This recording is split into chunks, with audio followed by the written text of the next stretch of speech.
And with that, I'm now happy to introduce Laura Jones, our Executive Vice President, Chief Strategic Officer. Thank you, Laura. Thank you, Alexa, and good morning, everyone, or good afternoon, depending on what part of the country you are in. I'm in Vancouver, so it's still morning my time, and I'm joined by my colleague, Corinne Pullman, who's in our Ottawa office. Corinne is our expert in all things to do with the federal government. She also does a lot of work with our savings partners, so she knows a lot about what's going on, and she's also worn many, many different hats at CFIB, including being very connected with our business resources team. And so over the years, she's played a number of important roles. And today we have Rachel with us. Rachel is one of our business resources counselors. So when you phone our helpline, Rachel is one of the many talented people we have across Canada who are trying to help you navigate all of the many COVID-related questions. And together, the three of us are going to do our best to answer as many of your questions as we can with respect to what's going on with the various support programs in government. And we'll give a little color commentary on a few other items, including some of the surveys we're doing with you to keep it interesting. So welcome back to those of you who have been joining us for many weeks. I believe we're in our 26th week now, so hard to believe how fast time is going by.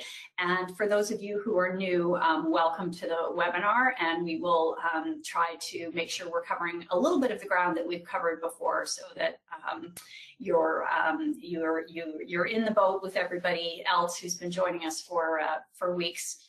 So with that, we'll get to the commitment that we make. And so every week I say that we are committed to keep our website up to date, which we absolutely are. And every week I remind everyone how important your questions are to the quality of our website. So the questions that you're asking on these webinars and through our helplines are what we use for the frequently asked questions. So please don't hesitate to ask us those questions, and our job is to get you the answers. Of course, sometimes those answers can be a little bit slower in coming than we would like, because we are relying on going to government agents like the CRA, and I was just talking to Rachel about a question that came in for the webinar just before, and she said she was still waiting for an answer from CRA on some of that. So sometimes there's a little bit of that, and because governments are making decisions very and rolling out programs quickly, sometimes of course what's happening is that we'll get one set of information and then sometimes that changes or gets clarified. So we are trying to do our best to keep everything up to date, and we'll clarify for you where things need to be clarified, but all of you are also helping with that, as you have generously put comments in past webinars where you may have some additional information that we don't have. So thank you very much for that. Our helpline number is here on the page, and we will repeat that at the end of the webinar. I'll remind everyone, though, that the handouts are also, as Alexa just mentioned, on the side of the webinar screen. I should also probably say at this point in the webinar, I usually end up saying this later, but if we have a lot of questions, we've tended to go over a little bit. We try to get through the meat of the webinar, so we're in the question period when we go over, but just to alert you to that in advance if you're new to joining us today.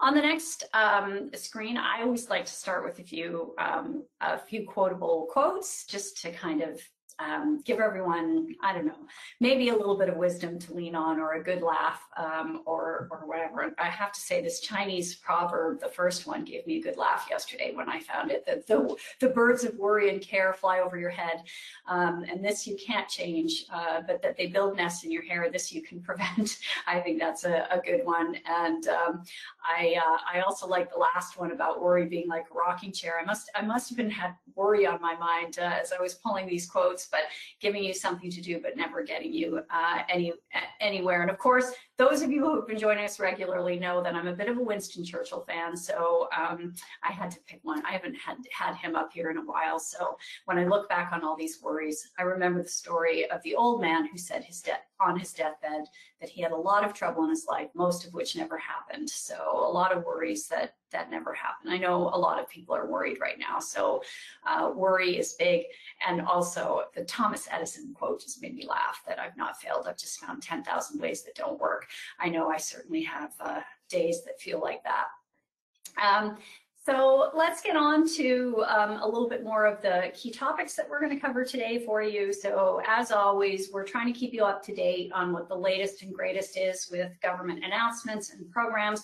There's not loads to update you on this week. There's no huge announcements, but the Canada Relief Benefit is in progress and not quite past the Senate, but Corinne will update everybody on what's happening with respect to that. So that's probably the biggest piece of news, but we'll update you on what's new.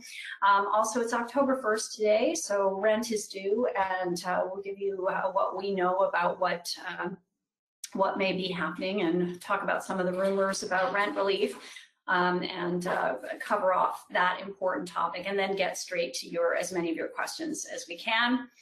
For those of you who are new, we continue to recommend keeping a business journal. Just there's so much going on right now that keeping some notes about the decisions, the important decisions you're making is probably a good idea. And so if you haven't started one, you might want to consider it. If for no other reason, I mean, I think it's probably may serve you in good stead as you're looking back on some of the things you thought you were going to remember and maybe don't remember. But for auditors, that's another good reason. And then, of course, for posterity, I mean, we are living through kind of a historical time right now.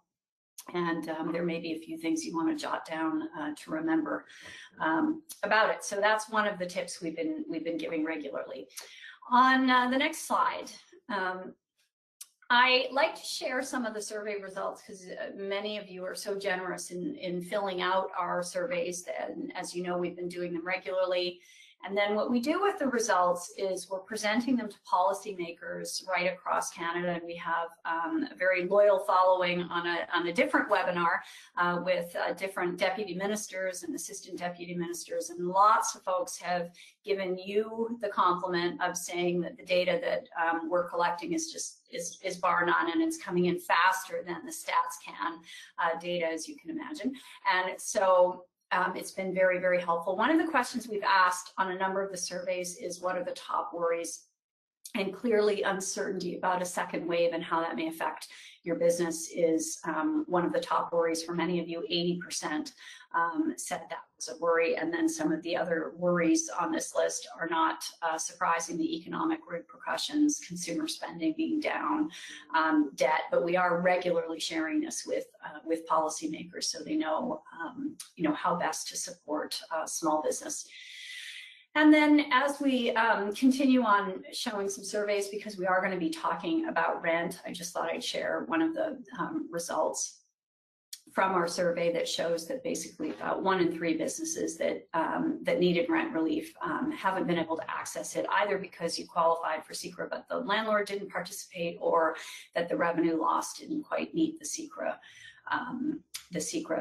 threshold. So we have been sharing this with the federal government. They're very interested in this and some of the other survey results that we've shared with them as we're recommending changes to the rent relief program. We're recommending a new program that doesn't rely on landlord participation, that goes at least through the fall, longer for businesses who need it for longer. And that has a top up for those businesses that weren't included. So that's the way we've been positioning rent relief based on your feedback. And we'll talk a little bit more about that in a few minutes. On the next slide, one of the other questions we asked is about whether governments are doing a good job making it clear that it's safe to visit local businesses. And, obviously there's a number of things that, depending on where you are in the country, that factor into this.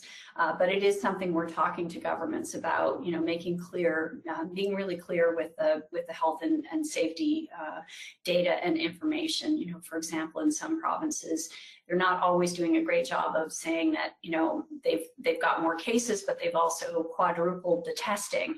And so It's still a concern that there are more cases, but there's some additional perspective that may be valuable in some of the reporting they're doing. And also, many of the cases are not coming. The cases aren't coming from going to your hairdresser with a mask on while your hairdresser's wearing a mask and everything's being sanitized.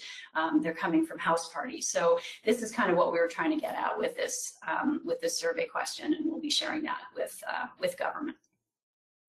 Okay, as we get into what's new, this is where I ask Corinne to come on and walk us through some of what's new, and I'll be back in a few minutes to talk a little bit more about rent relief. Great, thank you.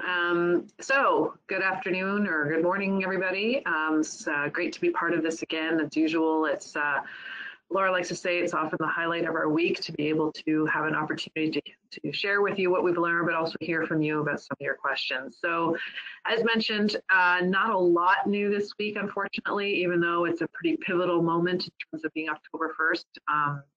So really, CECRA has come to an end. And Laura is going to speak a bit more to what's going on there, what we're hearing, what we're pushing for.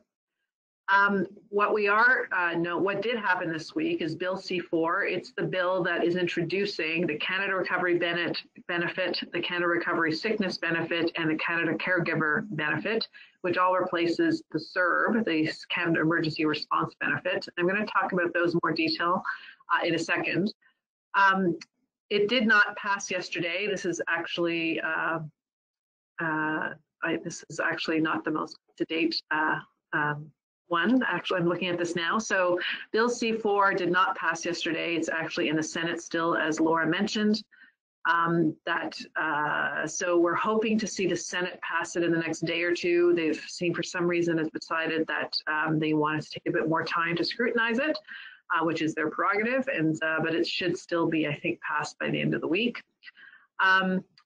The other thing you should be aware of, however, is that you still can apply for CERB retroactively. However, for periods prior to period 8, it is on hold temporarily, the ability to apply for those, but it will reopen again soon. Once it does, the CERB applications can still be done by calling the CERB line, which is there. So if for some reason you were eligible for CERB prior to September 27th, you can still apply for the last period, September 27th, from end of August to September 27th now. But if you want to apply for a previous one, you can still do that through a different, through that line once that's reopened once again. The only other newer thing that happened this week is that CRA extended the current treatment of furloughed employees under the Canada Emergency Wage Subsidy for the next 4-week period. So when they made the changes to the Canada Emergency Wage Subsidy a couple months ago to the system we're in today, extending it into December and so forth, they also made changes to those people that were on furlough. So anybody who was on furlough was basically somebody who is being paid by the employer but are not actually working.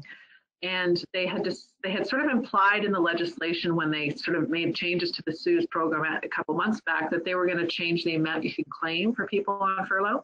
What this is telling us is that you can actually, they haven't made that change yet. They are continuing, you can continue to claim the same amount for furloughed employees as you do for working employees, based on, of course, what their eligible remuneration was prior to the COVID period. And there is a maximum of $847 per week that you can get, which is the same for employees as well. So those are the only really new things. But what we thought we would do, if we move to the next slide, is actually talk a little bit about some of the specific measures around the Canada Response Benefit. This is some of the new things. I'm going to ask Rachel to join me on this as well, because she may have a bit of color to add, given some of the questions I know that we've been getting from our members as well. But just a big overview is the Canada Recovery Benefit actually was replacing, as I mentioned, the Canada Emergency Response Benefit for those who are non-EI eligible. That's the key thing here. If you're non-EI eligible, so you're self-employed or for whatever reason you weren't eligible to get EI, this is the benefit that you will be moving into. It is being administered by the CRA. Anybody who is EI eligible will go into the employment insurance program, and they will then automatically move into that particular stream. However, the folks on non-EI eligible will have to apply for the Canada Recovery Benefit. In order to do that, you have to have earned at least $5,000 in the past year. And you actually should have lost about 50% of your income, your weekly income, before you can apply for it as well. So you have to show that your weekly income has gone down by at least 50%. So for people who are self-employed, they have less than half the income they normally would have in order to apply. You can get up to $500 per week, so this is a change. This was in the original legislation prior to the negotiations that happened between the Liberals and the NDP. It was going to be $400 a week, but this was some of the concessions to the NDP in order to get them to help them pass this through the House. They increased it to $500 a week, which was the same amount under the CERB benefit as well. But you do have to reapply for it every 2 weeks, not every 4 weeks. So that is another difference from the CERB program. You do have to be looking and available for work. There's actual wording in the legislation. So again, it's paralleling the employment insurance system a lot more. And you're not allowed to get the Canada Recovery Benefit if you voluntarily leave or quit your job, fail to return to your job when requested, or fail to resume self-employment if it is reasonable to do so, or you decline a reasonable offer to work. So this was language that was not in the Canada Emergency Response Benefit legislation. And often, as we heard anecdotally from many business owner members, that they were struggling to get people to come back to work because they prefer to sit on the CERB benefit. This language, I think, is a bit more clear about what the expectations are. Don't know, again, in practice how it's going to operate, but theoretically, and the way it has been drawn up on paper, there is going to be more of a requirement for people to return to work when it becomes available to them. They can't necessarily just say, I want to rather stay on CERB, the CRB. Also, you'll be able to earn more. You can earn up to $38,000 per year before having to pay back the Canada Response Benefit or Canada Recovery Benefit. So once you get to that $38,000, then you have to pay back 50 cents for every dollar you earn over that amount. So you can make a lot more money on the CRB than you could have under the Canada Emergency Response Benefit. You can use it for up to 13 two-week periods for up to 26 weeks, so that's 6 months. That's the maximum amount of time. And it is going to be available at least up to this point, up until a year from now, September 25th, 2021. Rachel, anything else you wanted to add on this particular program? Yeah. I just wanted to add a question that's coming up a lot on our BR lines is, as an employer who has employees that are on CERB or CERB, and do I have to file an ROE? And I know this is something we've addressed in the past, but just a reminder that an ROE is only necessary if there's an interruption of earnings. And so for most cases where people are moving over, that's not really necessary because employees are still working. So yeah, that's just a little tip to remind employers or you guys about. Yeah, that's great.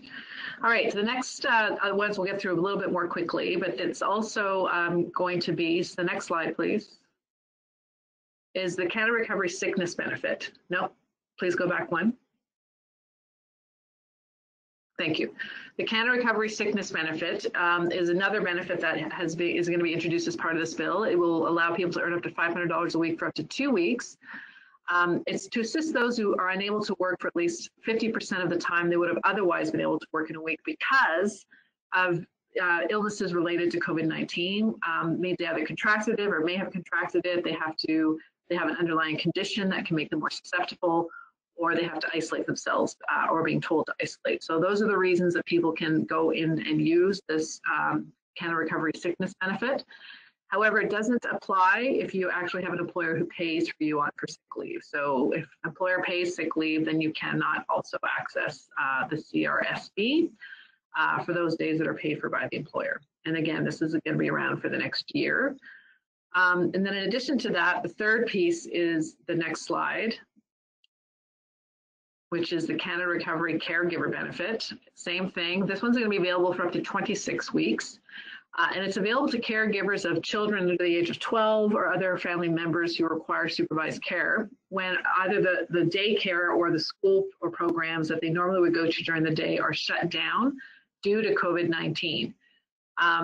So those are, but you can't do it if the schools are open. You can't choose to take your children out of the school and then have them stay home if the schools are still open and then access this caregiver benefit. It's really only meant for people whose schools have shut down or daycare programs have shut down, and therefore they're required to stay home and take care of folks that need their supervised care. Only one person, though, per household can claim it as well, and it also will be available for the next year or so.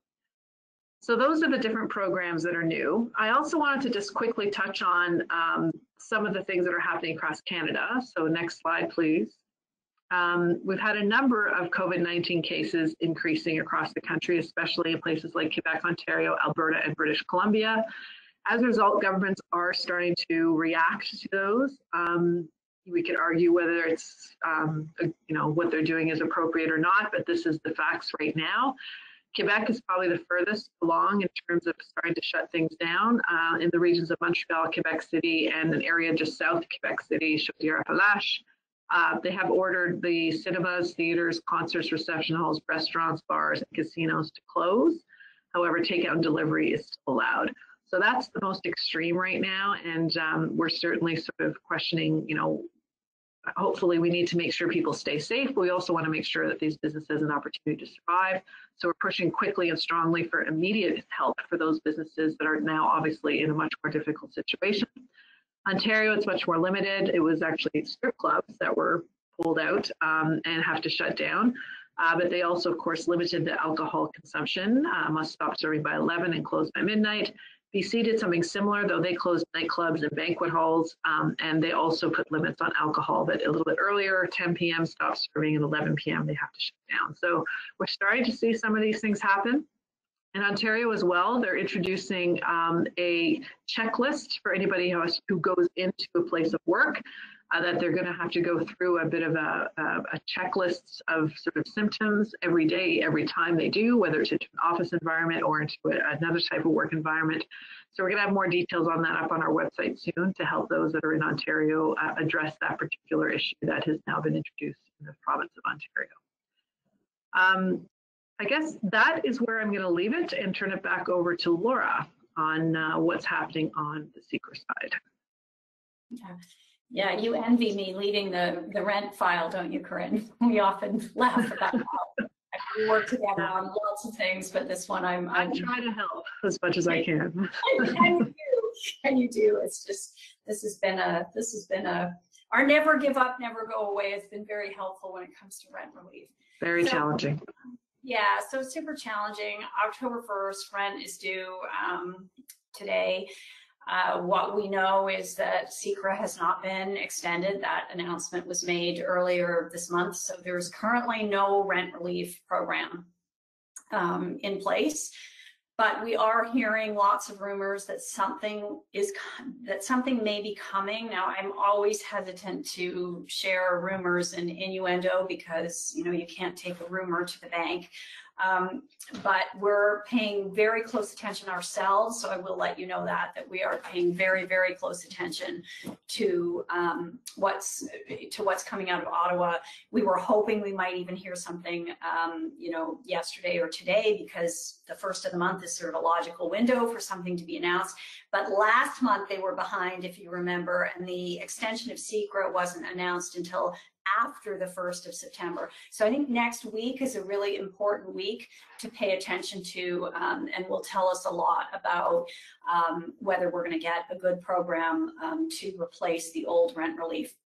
We've been pushing for it very actively, including talking to the finance minister, the small business minister, doing lots of media on this. And we're keeping our asks very, very simple. We're saying it needs to be independent of the landlord. The last version wasn't working for landlords or tenants particularly well. And we know there were a lot of people who were shut out of the relief they needed. We are looking for something that continues through the fall. We've been making the point that this kind of month-to-month situation where you don't know what's happening with rent relief until right before the 1st of the month or last month after the 1st of the month just doesn't work, that it needs to continue right through the fall. and likely beyond for harder hit businesses. And we're also advocating for there to be a top-up provision for businesses who were shut out of the first 6 months of rent relief. So we're trying to keep it simple and practical. That's what we're advocating for, and so we'll see what happens. Again, pay close attention next week. That's when I will be, when we'll really all be keeping our spidey senses and watching the announcements very closely and waiting to see if we get a heads up phone call from one of the ministers. On the next slide, one of the questions that we get is, okay, well, that's fine, but what do I do in the meantime? And, as we were thinking about what are some of the things we're hearing from business owners? What are the best things to do? I mean, we've been saying this right from the beginning, but to the extent possible, keeping those lines of communications open with your landlord. I know sometimes those relationships are great, sometimes they're terrible, and often they're somewhere in between those extremes. But I think, letting your landlord know kind of where you're at and keeping those lines of communication, what you can do is important. Your bank also can be potentially important in this, and of course your MP putting as much pressure on the politicians right now as possible is important. They do pay attention to those calls they're getting, and I think the drumbeat around rent relief is getting to be very strong. And so again, we're hoping that the rumors will come to something soon. We're also recommending that you understand the obligations within your lease and the implications of defaulting. And I see Rachel's here. She may be wanting to make a comment on that piece of it, I'm guessing. Yeah, actually, I was coming there for the last bullet point, but yeah, obviously, make sure that you're reading your agreements and make sure that you're communicating with your landlords, as Laura mentioned.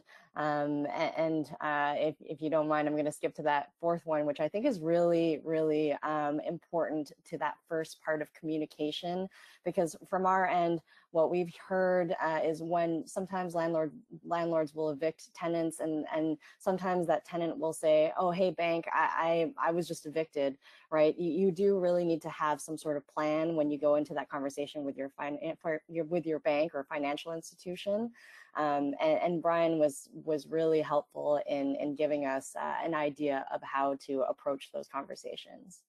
Thanks, Rachel. Yeah, and for those of you who weren't with us on the webinar where we had Brian Gilman, who's kind of an expert in thinking about how to restructure your finances when things are tough. He's a CFIB member, and he generously offered to do a webinar with us, so we had him on as a special guest, and you can check out what he had to say. But one of the main points that he made was really being kind of facing up to what the cash flow situation realistically looks like and coming up with sort of a plan. And it may be time for sort of plan A, plan B right now. Like, plan A, there's some decent rent relief in place starting soon, hopefully. But plan B, there's not. And so what does that look like? The other piece of this is just knowing when that commercial eviction protection runs out. A lot of provinces like British Columbia, where I am, had it tied to the old CECRA program. Ontario doesn't, so Ontario's is still in place, and Nova Scotia's is still in place, but all the provinces are a little bit different, and so knowing when that is. But I guess my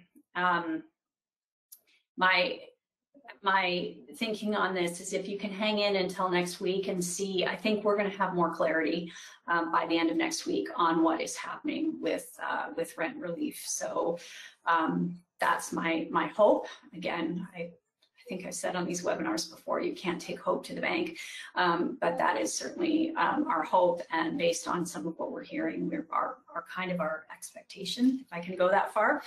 And so let's go to the next slide. And so just switching gears a little bit from the relief programs for a moment. Of course, relief programs are very important to bridge businesses back to recovery, but ultimately what you need is to get back to making sales. And so we hear you very loudly and clearly on that. And so we continue in a kind of another stream of the work we do to promote local shopping, to promote supporting independent businesses wherever possible. And our campaign is going to continue through the fall. We're excited, actually, we're going to launch a new thank you contest as part of the campaign soon, hopefully just around Small Business Week. And next week, leading into Thanksgiving, we'll have a new theme where we asked you, as you know, if you filled out the survey, what you'd like to thank your customers for. We've also, there's a public opinion poll company that has offered to give us questions, and we've asked them to put that to customers, what they'd like to thank small businesses for. We've had some fantastic results on both sides. So we'll be releasing that and encouraging people again to shop local and to thank their local businesses for for whatever, by posting on social and also by spending money. So that's the little quick update on our Small Business Everyday campaign. If you haven't checked it out yet, go to the website. And the more posters that are up, in some communities there's lots of them, in others they're a little fewer and farther between, but the more posters that we get up there, I think the more we're getting this message out that supporting local business is important. So feel free to download those posters or give us a call and we'll get you one. Okay. This is, I think we've gotten through the program piece of this in record time, which is terrific. So I will leave the phone number up, and I will invite Rachel and Corinne to come back, and we will get to as many of your questions as we can. And I think Alexa is distributing the questions to all of us, so I will ask Rachel and Corinne for theirs in a moment, but I did have a couple that I wanted to touch on. Let's see, I got quite a few more while I was talking there. So one of them is from Kevin. Corinne, will there be an update on a possible increase to the CEBA account? And we know that was one of the things that was in the throne speech, that we will enhance CEBA. So give us some CEBA updates, because we didn't talk about that. Yes, and I have a few questions on that too, so it's all going to come into one. I have Stephen asking, is there a realistic chance that CEBA will be expanded to 60,000? So yes, in the throne speech last couple weeks ago, they did say CEBA would be expanded. They had no details whatsoever. We have had conversations with the government. They've been telling us that is their plan, but they won't tell us when or how much. So it is a bit of a question mark at the moment. As you know, we're still waiting for the personal bank account portion of CEBA to be introduced. That has yet to be introduced as well. I would think that they would try to get that out first and then do the CEBA expansion. So there's a lot going on right now in government. So we have to maybe be, we don't want to be patient, and particularly on the personal bank account. We've been very patient on that one. But the fact is, right now, between expanding CEBA, pushing them to get a new secret or a new RED program in place, which may or may not be CEBA related, that's the one we're unclear about, as well as answering another question about that I've been getting here about the Canada Emergency Wage Subsidy extension. Is another piece that they're planning to do more on. They did announce in the throne speech they were going to extend it to summer of 2021, but we don't know any details of that either. We also see it as an opportunity to potentially provide government with feedback on how that could be changed. So long story short, we're still thinking it's going to happen. We just don't know when or by how much. We don't think it's going to be a massive increase, but we don't think 60,000 is out of the question either.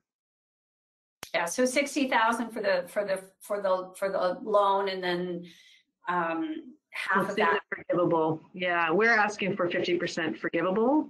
Whether that changes, I don't know. It's at 25% right now, so at a $40,000 loan, that's 10,000. If they keep the 25% forgivable at 60, that means 15,000. But keep in mind it's an interest-free loan too, which is a much more attractive thing than going to a bank. So we'll see what they come up with, and certainly your feedback on what would help is welcome in that regard. Fantastic. So I'm going to get to Marcy's question. I wanted to take this one publicly because we are hearing a lot more of this, and it's a little bit of a contentious one, so I'll warn my colleagues. But But, does CFIB ever lobby or challenge governments on their shutdown business restriction policies? And, Marcy's expressing some frustration about, the panic about the second wave when the percentage of COVID tests that resulted in positive tests was, back in May was about 24%, and it's now less than 1%. And so I'll take a first stab at that, and then I'll ask you, Rachel, what you're hearing on the phones about this, and Corinne, because I know we are hearing more from members who are concerned about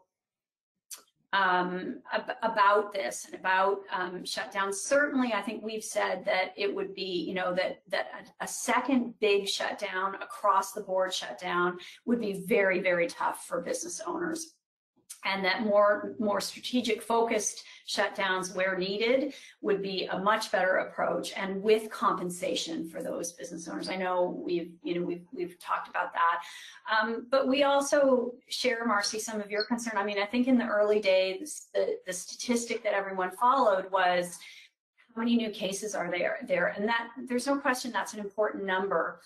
But there's also some context around that number that, looking at, like, as an economist, I know this, right? You look at any one number on the economy, doesn't tell you everything you need to know.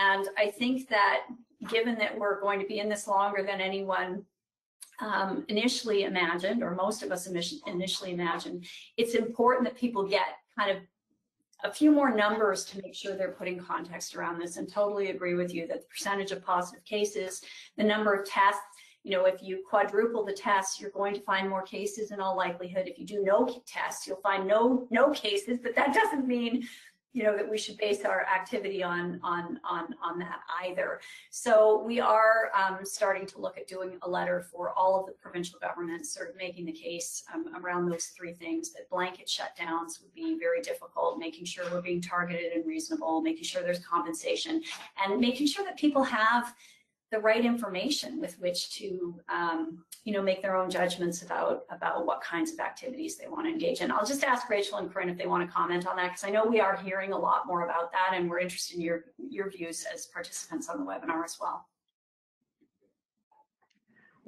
No, I don't really have anything further to add. It's a very difficult situation we're finding ourselves in now, and it's challenging to deal with. And I think the best thing we can do is exactly get good information out to folks, encourage governments to come up with very targeted approaches, as you said, and immediately have plans ready to go to help those businesses. We can't wait weeks once a business shuts down for them to provide some sort of assistance to those businesses that are caught in it. So that's a big piece of this, is really making sure that there's immediate relief available to those businesses if they have to if they find themselves in those situations. But hopefully we can avoid it in a big scale like we had back in spring. Yeah, I would just echo what Corinne said, basically, because from my end, from BR, we do hear about, the issues that are, the worries that are coming up, and what that will look like. And it's really going to be about CFIB pushing exactly the same things that Corinne has been mentioning. Corinne, are there questions in your pile that you'd like to get to? Yes, there's one here from George. I have quite a few on the Canada Recovery Benefit. George is asking, if you own a company that employs people but sales are down 70%, so you do not draw a paycheck, can you apply for the CRB? And I'm going to ask Rachel if she can give us some feedback on that one. Yeah, so the idea, if we're talking about you as the employer, and you're not receiving any employment income or self-employed income, then, and you are able to demonstrate that the average of what you've made in that week is a reduction of 50%, then yes, you will be eligible to the CRB. Yeah, and I've had a few other questions along those lines of folks who are, consider themselves self-employed, and how do they go about showing that they can apply? And so I think it's exactly the same ideas. You just have to be able to demonstrate that 50% revenue drop compared to, on average, compared to what you normally would make maybe pre-pandemic, for example, in order to be able to apply. Yeah, and this can be in comparison to 2019. It can be in comparison to 2020. It can be in comparison to the last 12 months previous to your application. So just bear that in mind. Yeah, I'm also getting a few questions on the $38,000 limit. So that's the amount you can earn before they start clawing back the CRB. The $38,000, just for clarity, is per year. So it comes out to about $3,200 a month now. The old limit was $1,000 a month. So I think that's important to validate. But some are asking, I know, Rachel, this is a question I know you've been sort of fielding as well, and I don't think we have an answer for you yet, but some are asking whether that $38,000 limit includes the CERB payments. Yeah, this is one of the first questions that at least I know I had for Corinne. And what we've seen so far in the legislation is that it doesn't explicitly mention the CERB. It does say any income that might be deemed like income by regulations or by government, but that's such a vague term and it doesn't really make a lot of sense.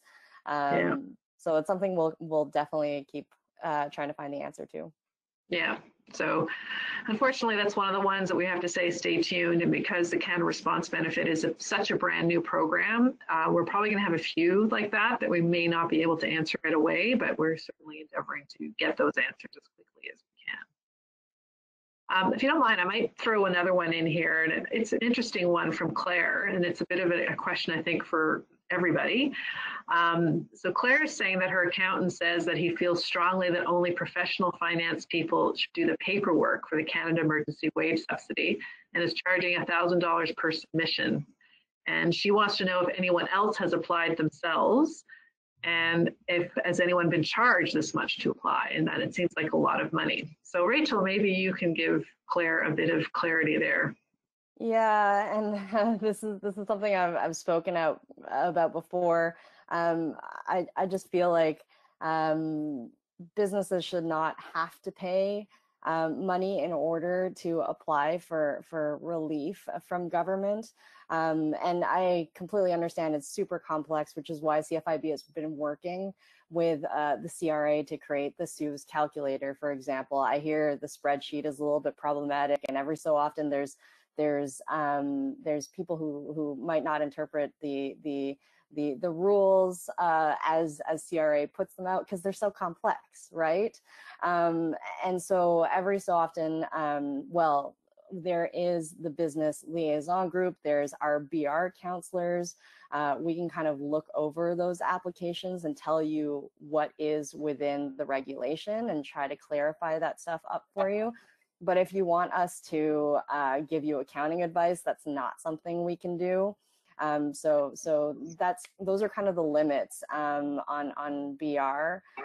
But I definitely encourage you to try applying on your own if that's the best solution for you. And worst comes to worst, if you make a mistake and CRA calls you and lets you know about it, you can either amend that application or fix it with CRA. You don't have to be really afraid of them, in my opinion, because they're really looking to be reasonable at this time. They know the program is complex as well. Yeah, and certainly we welcome any input from others that are listening about their experience in that regard and giving Claire some feedback as to whether it's something. I suspect too, as you said, Rachel, it depends on the complexity of your business and how many employees you have and all that. So I mean, if you're a larger business and a lot more employees and they all have different pay periods, then it could be a bit more complex. You may need that help, but if it's a fairly simple business and only 3 or 4, maybe it's something you could do on your own. So it probably does vary a little bit too, depending on the complexity. Probably also depending on your temperament. Some people, those. Yeah, and some people are great details and good with numbers, and others not so much. So yeah. Yeah, so that factors into it too. There's one on the SECRA. There's a couple on SECRA that I'll take, and then I'll ask you, Rachel, if you have some in your question box. So Jonathan is asking whether we anticipate an extension of the commercial eviction ban in Ontario, and I'll answer this not just for Ontario, but more broadly. I think it depends a lot on what we see next week, what happens. A lot of the provinces have tied it to the SECRA program that is now expired, and other provinces like Ontario haven't, but I think it's going to depend a lot on what we see next week with rent relief. If there's a decent rent relief program in place, my suspicion is that provinces will probably let their eviction protection bans expire. I'm basing that on, and that this really is a guess, not something we've talked to the provinces about directly, but based on how difficult it was to get them to put them in place in the first instance. But if there's still problems with rent, they may be extended. That's my best guess, Jonathan. And then there was a second secret question that I'll put in there in here from Anna, asking if we were aware of that there was the portal for SECRA shut down at 9 p.m. Pacific time because it was midnight Eastern time. This is one of the things that I get a little upset about, being a Vancouverite, right, when everything's done on Eastern time. And that wasn't part of the messaging, Anna says, and was brutal for those who were tying up paperwork. And I think, Rachel, we were aware of this because it came up on a previous webinar. Actually, it was somebody flagged it with us, and I would say if anyone got caught up in that and couldn't meet the deadline for their application, please phone us, because we do have some lines into the CMHC, for example, and I think that wouldn't be considered an acceptable reason to not get SECRA. And I know they wanted as many people in the program as possible. So please phone us if that was an issue for you or your business. And I'll make a more general comment that if there are administrative issues with the programs that you're finding really frustrating and unfair, again, that's something you can phone us with, and we can try to help. In many cases, the government's just running so quickly. In other cases, the technology is, sometimes they're having technical problems, and so that's creating issues.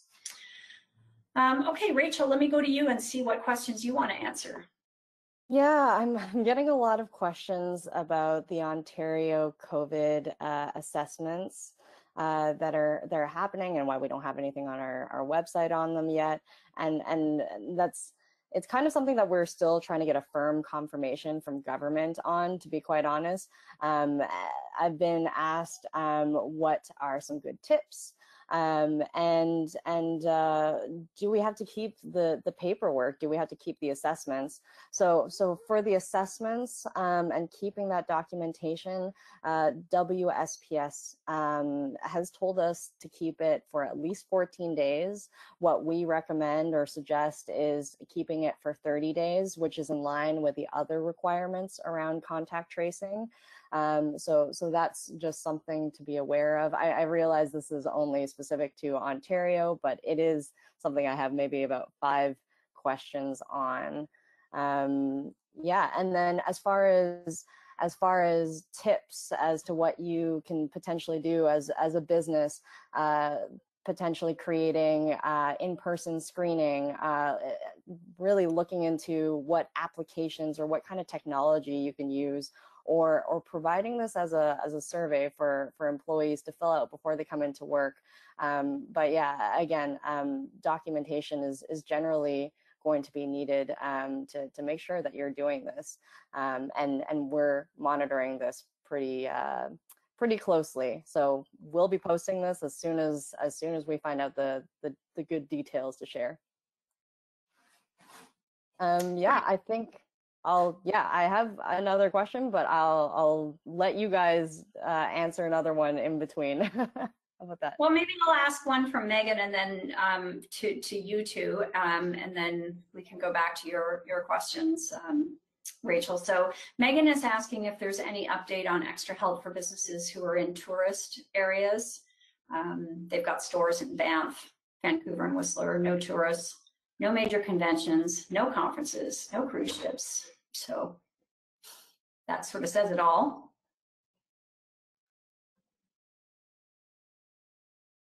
I was on mute, sorry. So the throne speech actually did have a line that they were going to provide extra, I guess, support to businesses that were particularly hard hit. And they actually pointed out the tourism, hospitality, and cultural sectors, like the performing arts. So again, we don't know what that looks like, how it's going to be delivered or anything. However, I think, we've been advocating strongly that government have supports available for those businesses that are still not anywhere near to fully reopening, which are, there's a few sectors and those are the main ones that are definitely impacted by it. And tourism is certainly one of them, especially in tourist areas where they relied heavily on international tourists. So I suspect that's the case that you're facing. So as soon as we have more information, we'll provide it. I do know some provinces have programs to help with the tourism sector. I don't think Alberta is one of them though. So, however, I do believe Alberta had a program that they had started to introduce. I'm not sure the details are yet available. I did talk about it on last week's webinar that you may want to look into. I think, but the last I heard last week, the details were still not available. It was meant to be a small business assistance program. But many provinces have, either given a bit more to the tourism sector or have actually created programs for the tourism sector. So depending on the province you're in, there may be something.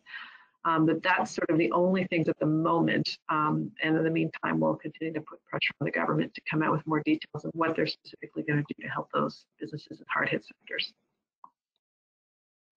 Great. Rachel, did you want to take another question from your question box?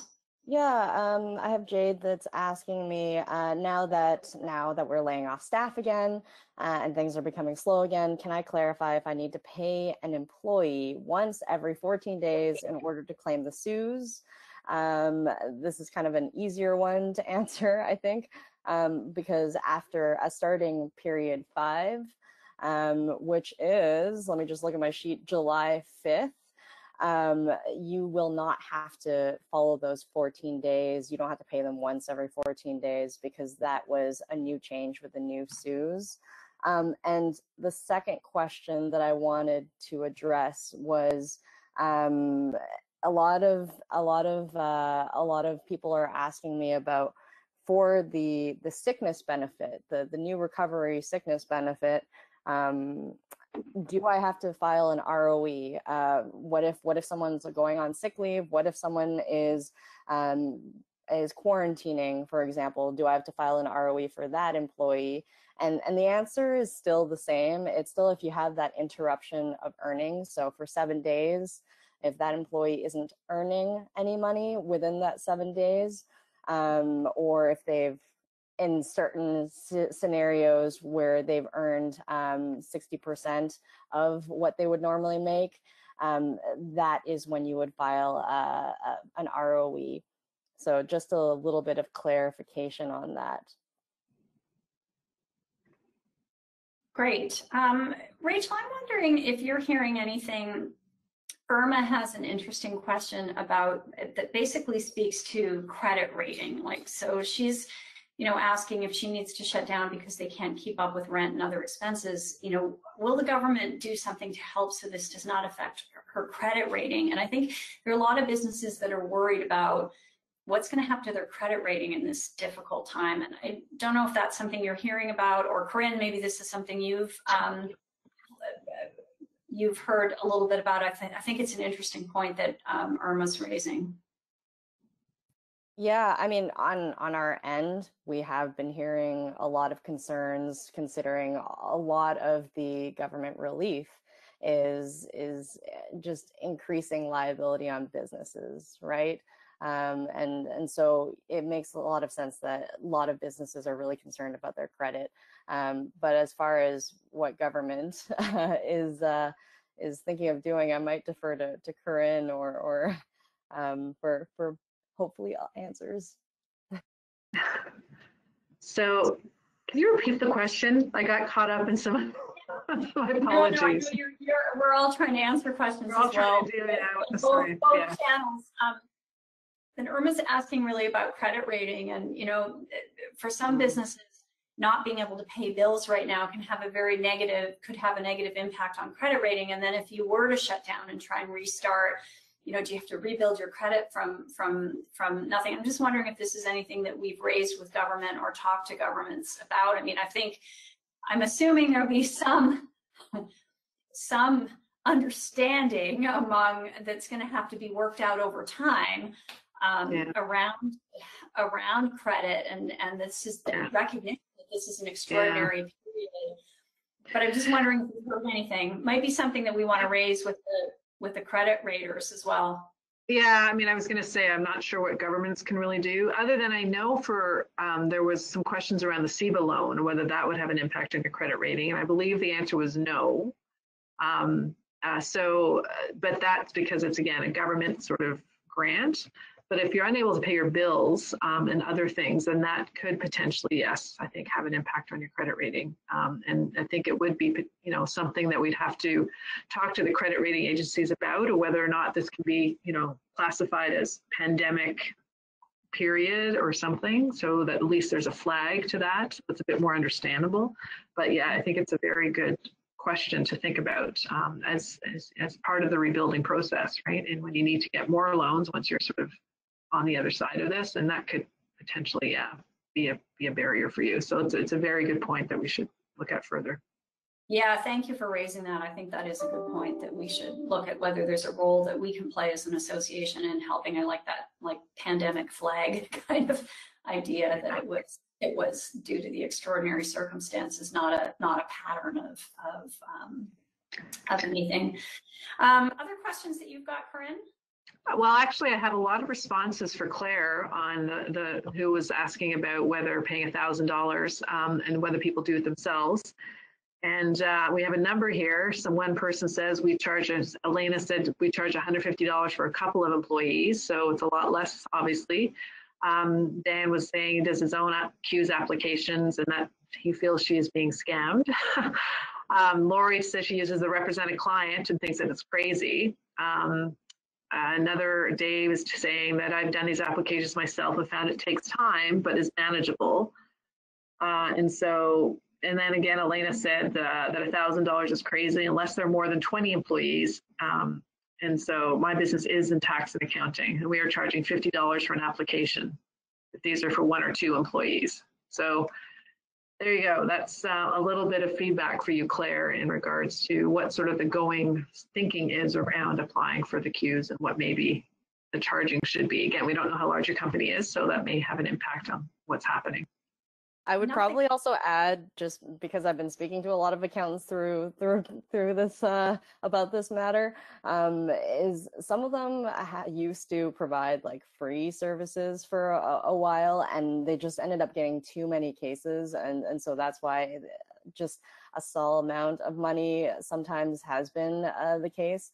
And others, if you go to a big tax firm, obviously you're going to be charged like a lot of money for that kind of help. But yeah, definitely shopping around and getting referrals also really helps. And this member, Barbara, also said, filling out the form is a bit scary at first, but not impossible, so it can be done. If you goof up, CRA will call you, but they're trying to help, believe it or not. The lady who called me was super nice and fixed my goof for me. So there you go. There's a bit of what Rachel said validated as well by another member. Good crowdsourcing on the answer. Corinne. Okay, we'll take just a few more and then we'll wrap up. I've got a couple of sort of odds and ends kinds of questions. Rachel, do we know whether, do we know anything more about the BC? This is one of the earlier ones I got that I wanted to get to. Hang on. Do you have any details on the BC SME Business Recovery Grant? And Myra's asking this. I just don't know whether I know for a while that wasn't, they'd announced it, but the recovery grant wasn't open. And I know in our appendix, I think we have some details about some of the specific programs available. But do we have anything specific on the BC recovery grant?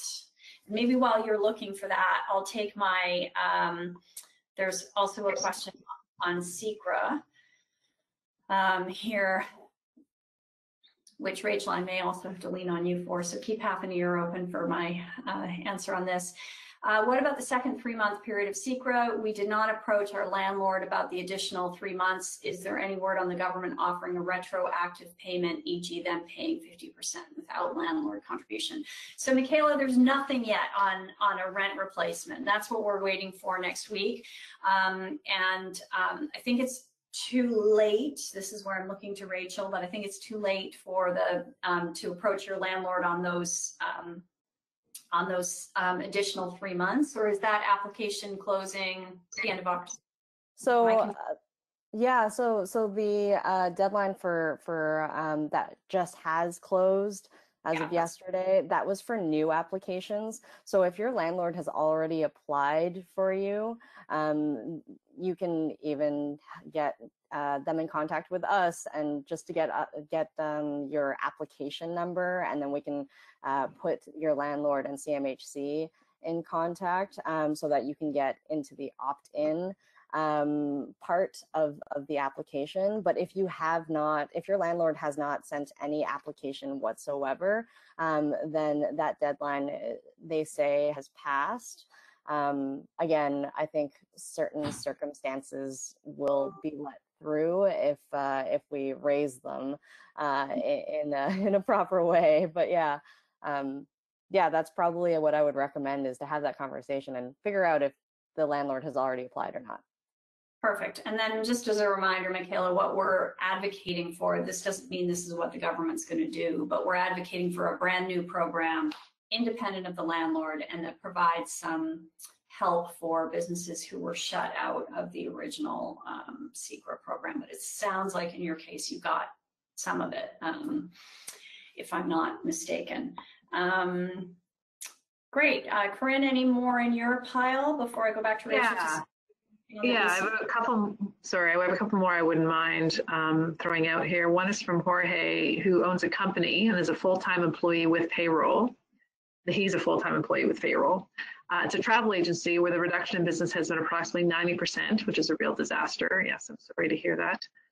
We have not been able to pay a salary to myself or my wife, also on the payroll. What is the best option of support for us? Should we apply for the Canada Emergency Wage Subsidy? We had to lay off all of our other staff, but the two of us have been working all the time without salary. We did receive the CERB, and they received the CEBA loan. So Jorge, I would suggest that you do apply for the wage subsidy. If you you actually take a salary out of the business normally, and you're not doing that, well, you can't apply for the wage subsidy actually unless you pay yourself something. So if you are paying yourself anything, you could potentially use the wage subsidy to help support you in that if you're on the payroll. So you can include employers who pay themselves salaries for the wage subsidy, but of course you have to draw a salary in order to get the subsidy for it. So that would be what I would suggest that you do if you've already applied for the others. You would also be eligible for the Canada Response Recovery benefit that's becoming up shortly. So those are two options for you at the moment as well. For hopefully that'll be helpful. I don't know, Rachel, if you have anything else you wanted to add to that. Sorry, I'm still trying to find a little bit more information on the BC recovery, but I'm sure you answered it great. And if we can't find the BC recovery piece, we'll get back to you. The questions get sent to us, so don't worry, we'll get back to you after I just thought you might know from the calls, and I don't have the latest on that one. Yeah, from what I understand, we don't really expect many details on them to come soon, just considering that the provincial election was called. So I do have some basic information, and I'm happy to. I don't think the application is available, is it? No, not that I know of. Yeah, that's what I thought. Okay, so that was where I thought, but then I was thinking that can't still be right, can it? But I don't think the application is available. We'll double check that, and yeah, and you won't. That likely won't happen during the election period in BC. So.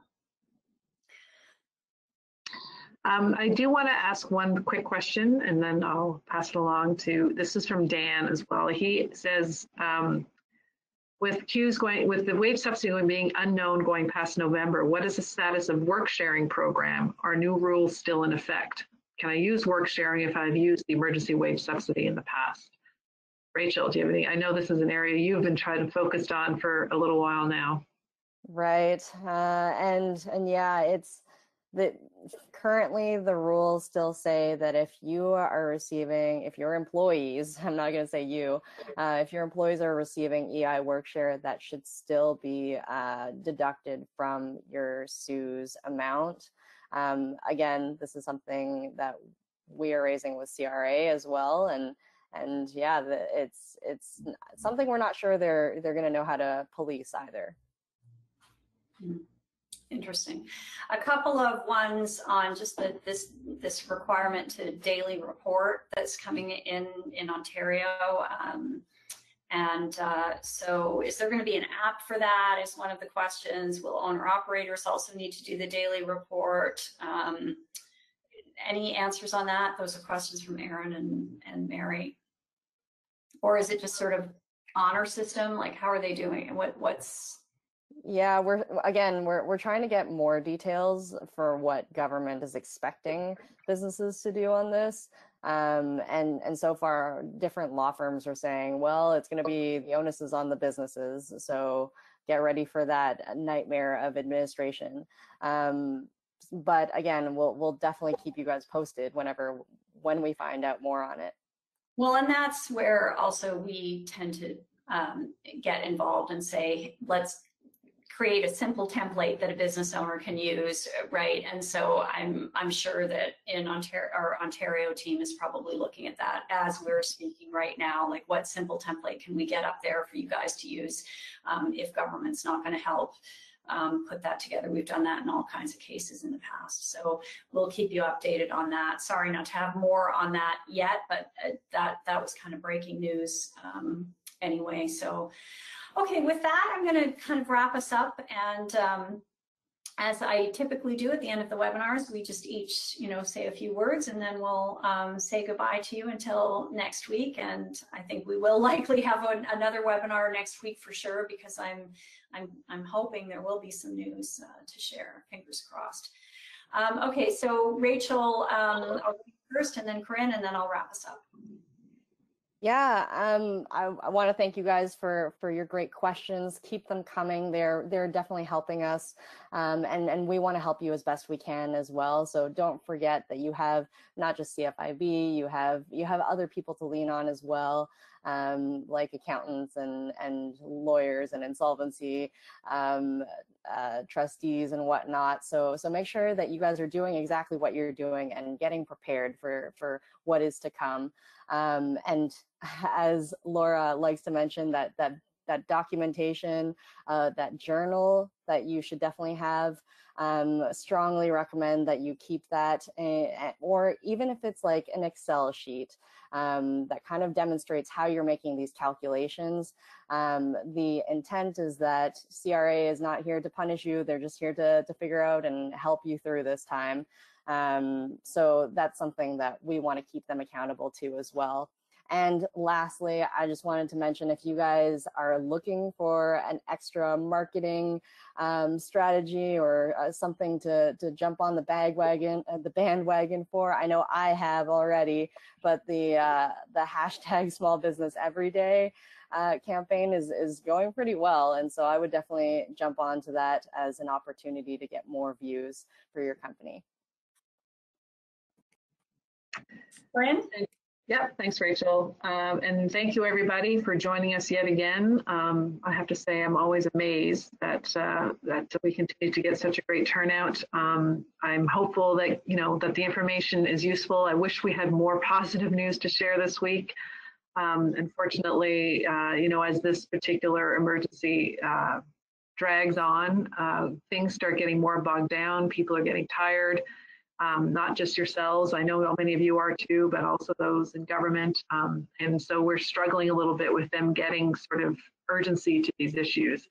Hopefully, though, that your feedback, your stories, your questions all help us and remind them of the importance of what they're doing and why they need to stay focused. So please continue to do that. Please continue to attend the webinars and give us your questions. Call our helpline. That's what they're there to do.